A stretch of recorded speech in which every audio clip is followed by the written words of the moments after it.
General election less than a few weeks, really a few weeks away at this stage, would you believe it's not that far away, and we're already near Christmas.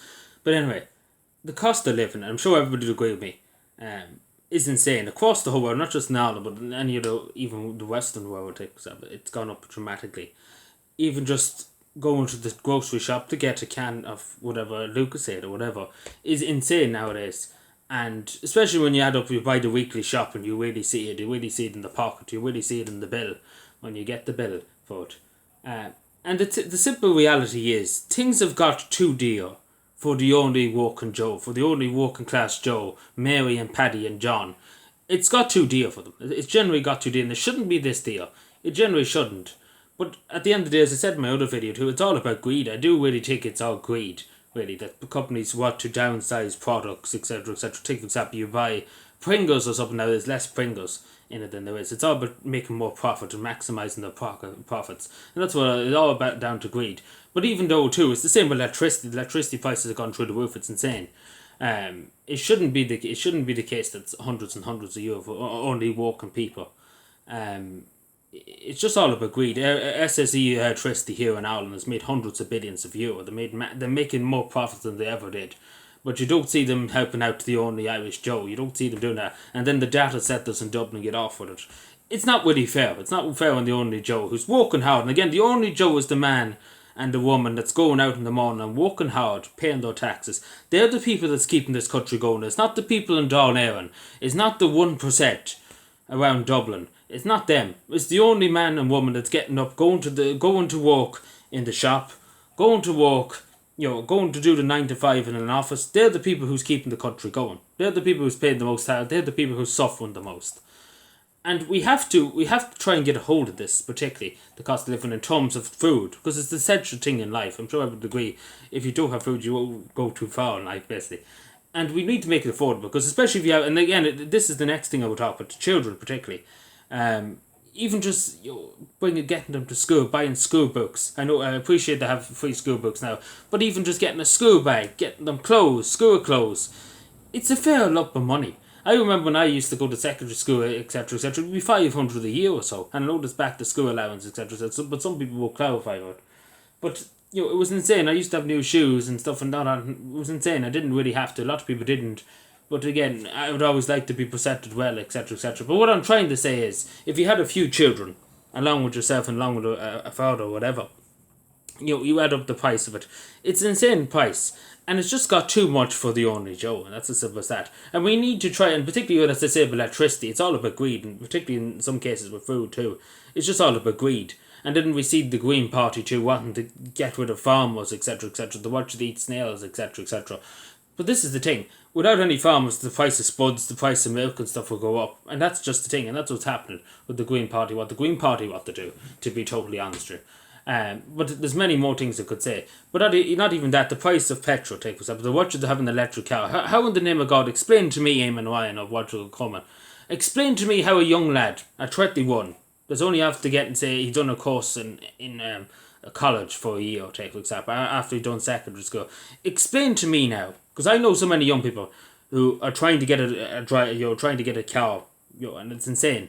To try and get a car, and then what to try and get a house too. It's quite insane. You need to be a multi-millionaire nearly to do it.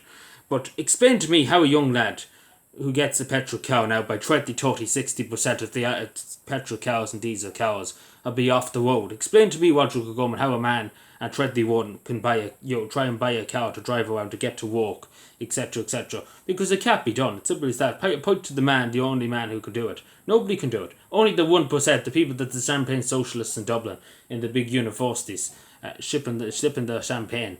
That's the only people that can do it, and the TDs in the Dáil Éireann, of course, with the bicycle sheds and all that. But this is the thing, it's gone, life and everything has gone too much beyond the only man. It's gone too far in front of the only man. The only man is not even catching up to it. It's the elite that's able to deal with it. But it's insane, even the cost of renting too, it's another big thing. It's insane. €2,000 the average rent nearly at this stage for a month in Ireland. Take for example in Cavan, there's nearly €2,000 in Cavan. In Cavan, there's people paying 1,500 a month. In Cavan, only maybe 3 rooms. You have maybe a kitchen, a bathroom, and a bedroom, and you're €1,000 something a week. or a month, excuse me, in some cases. And there's a place in Dublin, take us out in Tala. There's 4 bedrooms. Imagine you had 2 children, a mother and a father, and 2 bedrooms.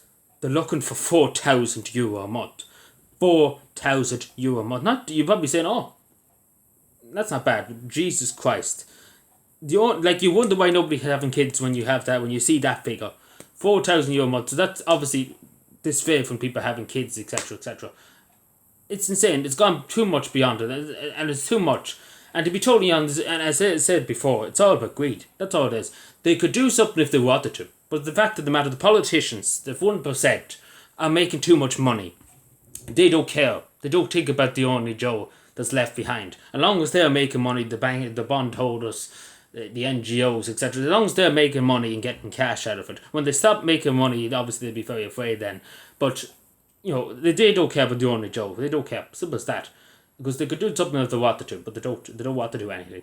And it's just it's gotten too much beyond the only Joe. Life has gotten too much beyond the only Joe. And the only Joe is the most important people in society. The person that gets up in the morning and goes to work. They're the people that's the most important, not the 1% that's sitting up in Donnybrook and Dublin, etc. So they're not important. They don't matter. They don't have to worry about where's the money going to come for the next bill. And it's important that we try and do something about it. We have to do something because the majority of people are only Joes, working class people. We have to do something to try and help them. We have to do something to bring down the prices. It's just particularly in terms of electricity, as I say, they're running away with the amount of money they have. But it's quite insane, and we need to get a grip of it, especially for the next generation. Because if it's bad now, what is it going to be in 30 years? That's what we always think. But think about the future. Think about 30 years. Think about 10 years' time. What's our children going to have to put up with? If we're putting up with this now, what's our children going to have to put up with? That's the sad reality. What is that? Because we need to explain that. How's that going to work out? So it is one of the biggest and even the polls I've seen, it's the cost of living along with immigration, along with housing, and I don't think anybody can argue with that because everybody's finding it. And I feel so sorry for the people who work, who like myself, who go out to work, and the government fucks you over first of all. And then you go home in the evening, the landlord comes around, takes off 20% of your paycheck maybe, and then you have to pay for your groceries. You have very little, and then you pay electricity bill. You haven't fuck all left, and you try and buy a house. Like, it's gone beyond the only Joe, and that's the sad reality, that life has nearly become unaffordable for people. But anyway, let me know what you think, subscribe for more, and bye.